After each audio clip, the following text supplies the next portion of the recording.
제가 오늘 본문 원래 길게 읽는 스타일이 아닌데 제가 길게 읽었잖아요. 그 이유가 있습니다. 왜 이렇게 1절부터 10절까지 본문을 정하고 읽었을까? 그 1절을 놓치기 싫어서 그랬습니다. 1절에 의미가 담겨 있고 저 뒤에 9절로 넘어가는데 이 1절의 이야기가 오늘 제 마음속에 다가오고 또 특별히 이 새벽 시간에 오신 여러분들에게 강조하게 될 그 내용이 여기에 들어있기 때문에, 의구심을 자아내는 그러한 내용이 여기에 들어있기 때문입니다. 우리 본문 1절에 한번 가보겠습니다. 1절에 어떤 내용이 있는데 여러분 이상한 내용을 발견하시면 누구든지 손을 들어주시기 바랍니다. 그러면 제가 큰 선물을 하나 드리려고 합니다. 자, 우리 다 같이 1절 읽겠습니다. 시작. 헤로드 왕 때 예수께서 유대 베들레헴에 나심에 동방으로부터 박사들이 예루살렘에 이르러 말하되. 자, 뭐 이상한 점 없습니까? 네? 다시 말하되. 나심에 그것도 아닙니다. 이렇게 기다리다가는 새벽이 다 지날 것 같아서, 여러분 예수님이 어디에서 태어났죠? 근데 지금 동방박사들은 어디에 있습니까? 여기에서 우리가 좀 놀랄 일이 아닌가요? 분명히 별을 따라서 갔더라면 베들레헴에 가는 것이 당연한 일이 아닌가요? 근데 그들이 지금 예루살렘에 이르러 말하되 이렇게 이야기합니다. 여기에서 우리가 생각하던 내용과 전혀 다르게 동방박사들은 분명히 별 따라서 예수님을 경배하러 갔는데, 별 따라 갔더라면 분명히 베들레헴으로 가야지. 근데 오늘 여기에 그들의 발걸음은 예루살렘에 와가지고 하는 이야기가 뭡니까? 유대인의 왕이 어디 계시뇨? 라고 질문을 합니다. 그 질문에 예루살렘 성이 발칵 뒤집어지는 그러한 일을 경험하게 됩니다. 왜 그럴까요? 왜 그럴까요? 여러 가지 유추해 볼 수 있습니다. 하나는 별을 놓친 겁니다. 오다가 별을 놓친 거죠. 하나는 별이 사라졌거나, 도대체 별이 사라졌거나 별을 놓치거나 하늘에 별이 떠 있었다면 별 따라가야지. 분명히 별 안내하는 것은 베들레헴인데 왜 그들이 이렇게 와 있는가 하는 것입니다. 그리고 저 뒤에 이제 9절에 넘어가 보면 그 별이 문득 앞서 그럼 다시 별이 나타났다는 것입니다. 이 대목으로 우리가 유추해 볼 때는 별이 사라졌다는 겁니다. 별 따라가다가 별이 사라졌다는 것입니다. 그리고 문득 앞서 여기에 다시 별이 나타났다는 겁니다. 어떤 이들은 별이 있었는데 놓쳤다, 보지 못했다, 이런 사람도 있고, 어떤 이들은 사라졌다, 그렇게 이야기하는 분들이 있습니다. 두 부류의 신학자들이 이야기합니다. 켈빈이라는 우리가 그 유명한 신학자는 별이 사라졌다가 다시 나타났다, 문득이라는 이 단어 보면 이해한다는 강력한 증거다, 그렇게 이야기합니다. 왜냐하면 개역성경, 우리가 읽은 이 개역성경은 없는데 헬라어 성경에 보면 이두라는 단어가 나타납니다. 이것은 너무 놀랐다는, 없던 것이 갑자기 확 나타나니 너무 놀랐다는 것입니다. 그리고 영어 성경에 보면 behold라는 단어를 쓰고 있어요. 보라, 갑자기 나타났으니까 저거 봐라, 이렇게 소개하는 것을 바라봤을 때에는 별이 사라졌다는 것입니다. 그럼 사라진 이유가 뭐냐는 것입니다. 도대체 이 별이 왜 사라졌는가 하는 것입니다. 전쟁의 영웅이라고 이야기하는 나폴레옹은 워털루 전쟁에서 패하고 그리고 세인트 헬레나 섬에서 유배를 당하여 마지막 그의 인생을 마무리합니다. 그때에 그의 인생의 마지막 마무리하면서 이렇게 울부짖었다고 합니다. 나는 여기서 내 때가 이르기 전에 죽어가는구나. 대나폴레옹이라 불리던 나도 어쩔 수 없이 흙으로 돌아가는구나. 더욱 가슴 아픈 것은 예수 그리스도의 나라와 나 사이에는 건널 수 없는 시면이 있는 것이 더 안타깝다. 그렇게 이야기하면서 마지막 인생을 마무리했다고 합니다. 예수 그리스도와 나와 사이에 엄청난 시면이 있었어. 갈 수가 없었어. 나는 여기에서 이렇게 마무리하는구나. 왜 그가 그런 이야기를 했을까요? 별을 놓쳤기 때문에 그렇습니다. 별을 놓쳤기 때문에. 그의 인생의 별을 놓쳤기 때문에 그렇습니다. 여러분, 참으로 이상해요. 뭐가 이상합니까? 동방박사들이 베들레헴이라는 곳에 분명히 태어난다는 사실들을 알고 있었어요. 이미 여러 이야기들을 듣고 있었습니다. 그런데 하나님은 왜 별을 통하여 베들레헴으로 인도했는가 하는 이야기입니다. 소문에 듣고도 베들레헴이 분명히 거기서 태어날 것이라고 지명을 알고 있었어요. 그런데 왜 별로 인도했는가 하는 것입니다. 도대체 별이 무엇이기에? 그것은 다른 것이 아니라 베들레헴이라는 그곳으로 가지만 그들의 인도하심은 분명한 인간의 지혜나 지식으로 경험을 하는 것이 아니라, 들었던 소문이 아니라 하나님의 말씀으로 인도한다는 것입니다. 할렐루야. 이게 중요하다는 것입니다. 자, 오늘 이 동방박사들이 9절에 가보니까 다시 예루살렘 궁을 나섰을 때, 그때 비로소 별이 그 앞에 문득 나타나다. 깜짝 놀라게 거기 나타나더라는 것입니다. 그리고 난 다음에 그 별을 따라서 갔더니 베들레헴 아기 태어난 그곳에 인도하여 그곳에서 예언된 그대로 경배했던 대목이 소개가 되고 있습니다. 저는 오늘 여기에서 왜 그러면 별을 잃어버렸는가? 왜 별이 사라져버렸는가? 몇 가지 생각을 한번 나눠보고자 합니다. 그들이 첫 번째는 인간적인 성급한 판단 때문에 별을 잃어버렸다 하는 것입니다. 별을 놓쳐버렸다 하는 것입니다. 인간적인 성급한 판단을 하게 되면 별을 놓치는 것뿐만 아니라 별이 사라진다. 별빛이 퇴색해져 버립니다. 진리의 빛이 흐려져 버립니다. 인간적인 이성이 말씀보다 앞서게 되면 분명한 표대가 사라지잖아요. 흐릿해진다는 것입니다. 베드로가 물 위로 걸어오시는 예수님을 만났어. 그때 예수님의 표대가 정확했을 때는, 예수님하고 정확할 때는, 거기에 물 위로 그 표대를 뛰어갈 때는 그가 물속으로 빠져들지도 않고, 그리고 그 정확한 목표가 있었습니다. 근데 주변의 환경이 예수님을 바라보지 아니하고 하니까 예수님이 흐릿하게 보여 사라져버린 것처럼 보였더라는 것입니다. 오늘 인간적인 성급한 판단으로 우리가 말씀을 놓치는 경우가 얼마나 많은지 모릅니다. 그들은 유대까지 찾아온 것을 바라봤을 때는 이미 디아스포라의, 즉 유대인들이 곳곳에 흩어져 있어서 그들에게 이미 유대의 인류를 다스리는 구주왕이 탄생할 것이라는 그 예언들이 팽배해 있었습니다.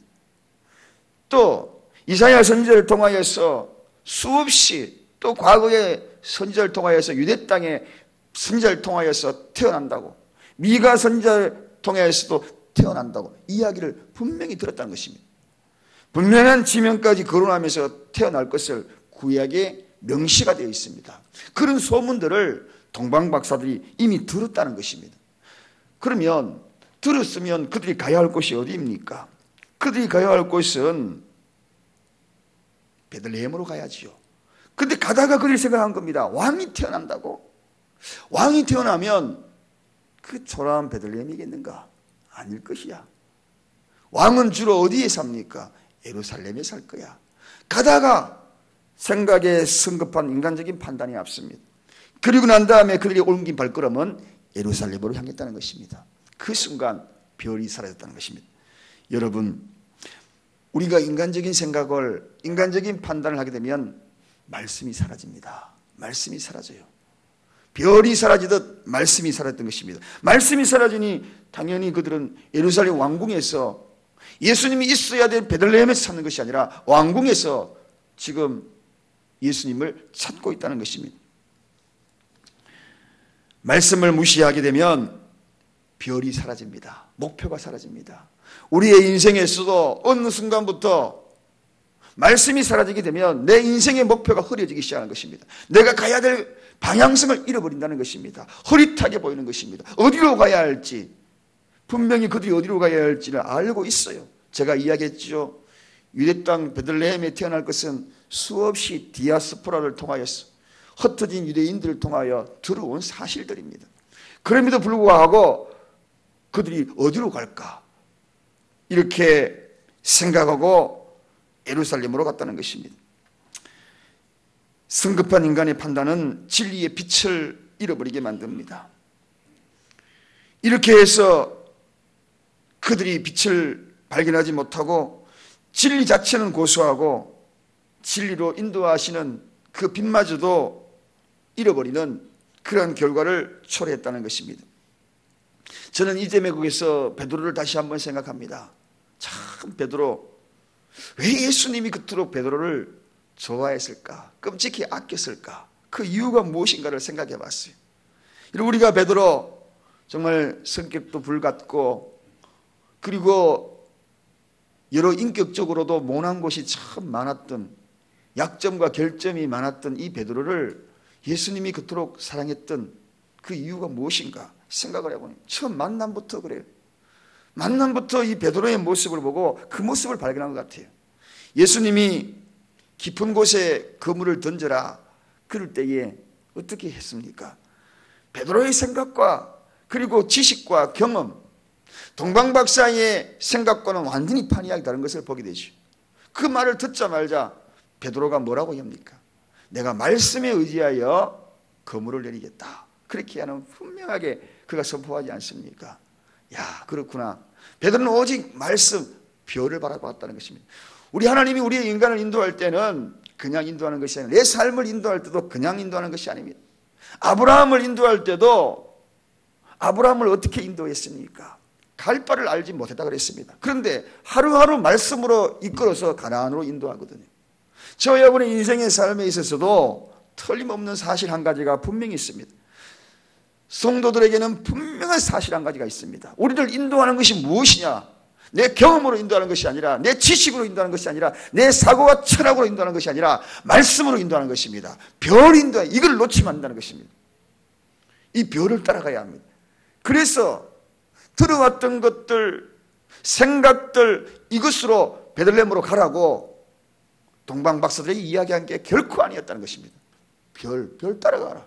말씀 따라가라. 사랑하는 여러분, 성급한 판단으로 나아가게 되면 여러 가지 복잡한 일이 벌어집니다. 오늘 이 예루살렘 성전, 예루살렘 성에 보십시오. 왕으로부터 백성들이 다 소동하게 만들어 보여요.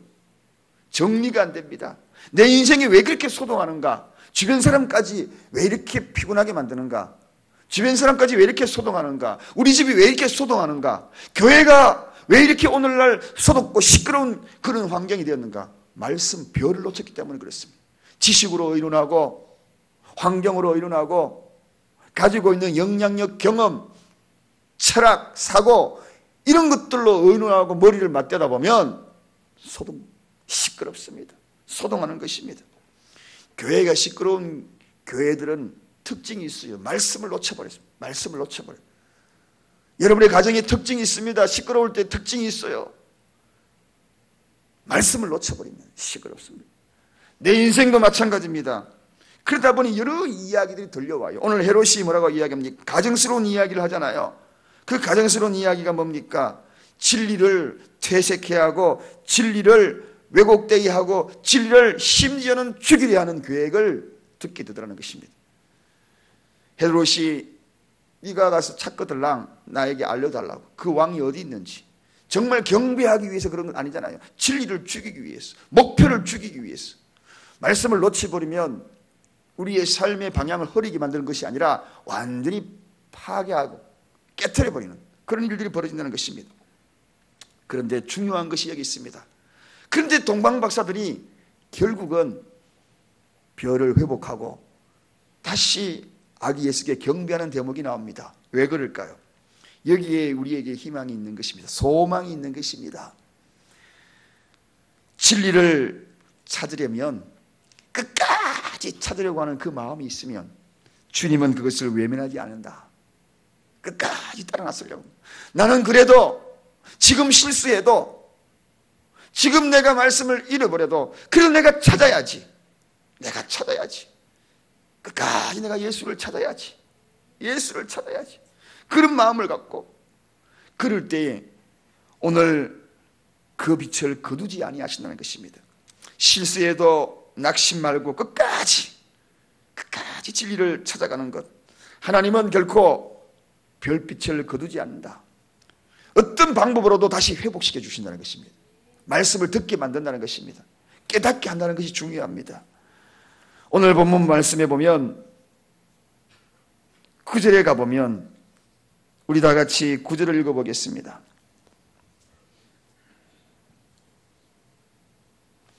다 같이 9절 읽습니다. 박사들이 왕의 말을 듣고 갈새 동방에서 보던 그 별이 문득 앞서 인도하여 가다가 악이 있는 곳 위에 머물러 섰는지라. 아멘. 여러분, 긴 설명을 않더라도 그들이 예루살렘 문을 나서는 순간, 예루살렘 문을 떠나는 그 순간, 내 생각과 내 사상과 내 철학과 내 경험을 떠나는 순간, 그 순간에 다시 내가 그 별을 찾아야 되겠다.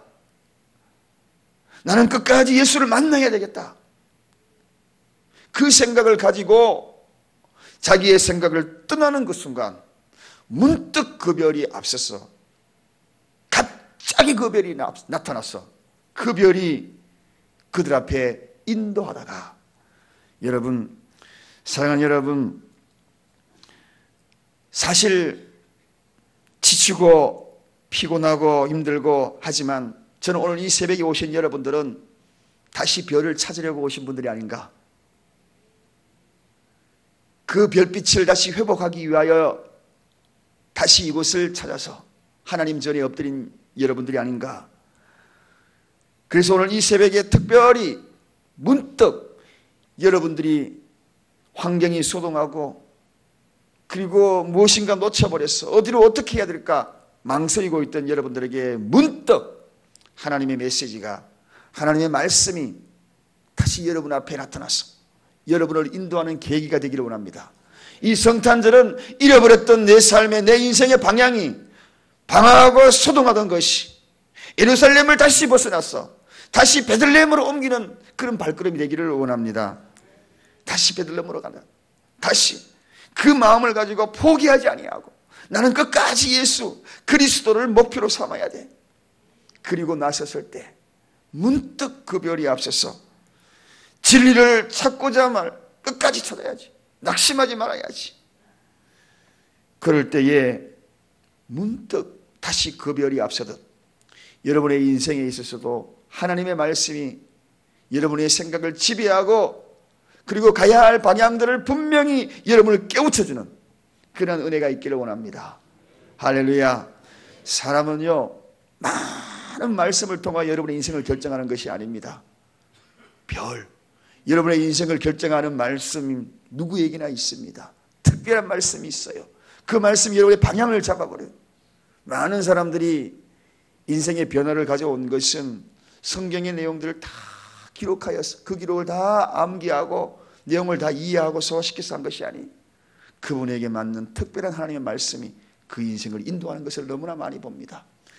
그러한 은혜가 여러분에게 있기를 원합니다. 변치 아니하고 내가 그 말씀을 따라가야지. 그 말씀 따라가서 인도하는 그 말씀 따라서 나는 그 말씀을 꾹 잡고 일평생 동안 그 말씀을 놓치지 말고 가야지. 그렇게 가다 보면 악이 있는 곳 위에 머물러 쓰는지라. 목표까지 간다는 것입니다. 뿐만 아닙니다. 그 목표 그리고 난 다음에 10절 어떠한 일이 벌어지는지 우리 다 같이 한번 보겠습니다. 다 같이 읽겠습니다. 저희가 별을 보고 가장 크게 기뻐하고 기뻐하였더라. 여러분, 그렇습니다. 확신이 분명하게 우리에게 주는 그런 대목이기도 합니다. 말씀에 사로잡혀 있고 말씀을 따라가는 사람들의 특징은 기쁨이에요. 기쁨이. 오늘 이 새벽에도 여러분이 이 새벽을 깨우고 오실 때에도 말씀 듣고 확신에 찬 모습으로 돌아가는 발걸음은 기쁨이에요. 저희가 별을 보고 가장 크게 기뻐하고 기뻐하였더라. 분명한 확신이 서는 겁니다. 말씀을 재발견한 사람은 확신이 있어요. 이제 그렇구나 하는 분명한 확신, 예수 그리스도 그분을 발견한 분명한 확신, 그 확신을 통하여 베들레헴으로 그리고 그 위에 멈춘 그 별을 보며 얼마나 그들이 기뻐했겠습니까? 이제 여러분들에게 나타난 이 별, 하나님의 귀한 말씀, 오늘 이 시대의 별이 무엇입니까? 하나님의 말씀을 놓치지 마시기 바랍니다. 저는 어떤 분의 간증을 제가 종종 가끔씩 읽어요. 늘 새벽마다 이 말씀 잡은 걸 안 놓치더라고요. 계속 따라가야지. 그 말씀 따라가야지. 우리가 큐티를 왜 합니까? 지금도 큐티하고 계신 분 계십니까? 훈련은 받았는데 벌써 말씀을 놓쳐버렸나요? 아니면 어떻게 하셨나요? 주일날 말씀 요약까지 다 해서 기록을 해 놓았는데 한 번이라도 집에 가서 읽어보셨나요? 저는 신방 갈 때마다 깜짝 놀랄 일들을 종종 발견해요. 수북히 TV 옆에다가 콕 찍어가지고 거기다가 해놨더라고요. 어느 날 보니까 거기에 줄도 꺼놨어요. 또 어떤 분들은 집에 가서 그걸 가지고 다시 또 가정예배를 드린대요. 가정예배를 드리고 말씀 따라 살아가요. 사랑하는 여러분, 말씀 따라 살아가야 내 인생의 인도함을 받습니다. 목적지까지 가는 것입니다. 일생을 그렇게 살아가는 것, 그 삶이 성공적인 삶인 것입니다. 베들레헴 지명도 알고 있었습니다. 알고 있었으면 거기로 가야지요. 그런데 거기로 가지 않았던 이유가 무엇인가요? 별을 놓쳤기 때문입니다. 말씀을 놓쳤어요. 하나님은 베들레헴 지명을 알고 있음에도 불구하고 왜 별을 하늘에 띄웠나요? 말씀 따라가라는 이야기입니다. 가다 보면 엉뚱한 생각을 한다고. 알고 있으면서도 거기로 가라는 것입니다. 교회에 오실 때에도 알고 있으면서도, 여러분 우리 목표 무엇을 하고 있습니까? 하나님의 영광을 위하여 목표 분명합니다. 그런데 왜 우리가 그것을 말씀을 주시나요? 알고 있으면서도 말씀을 따라가는 것입니다. 놓치지 않도록. 다시 찾은 별, 오늘 이 새벽에 놓친 그 별을 다시 회복하고 말씀 꼭 붙들고 성탄절이라도 주위에 살피지 말고 주변에 그냥 갖가지 일들, 그런 일들 살피면 소동스러움밖에 없습니다. 말씀 붙들고 쭉 가야 할 방향을 따라가는 저와 여러분 되십시다. 끝까지 그리고 나서십시다. 인내하며 그 말씀을 추적하고 따라갈 때에 진리의 빛이 행여나 놓쳤다 할지라도 문득 우리 앞에 나타날 것입니다. 여러분의 방향을 반드시 인도하여 주실 것으로 확신합니다. 그리고 넘치는 기쁨이 여러분의 삶 가운데 함께하여 주실 줄로 믿습니다. 기도하겠습니다. 하나님 아버지 감사합니다.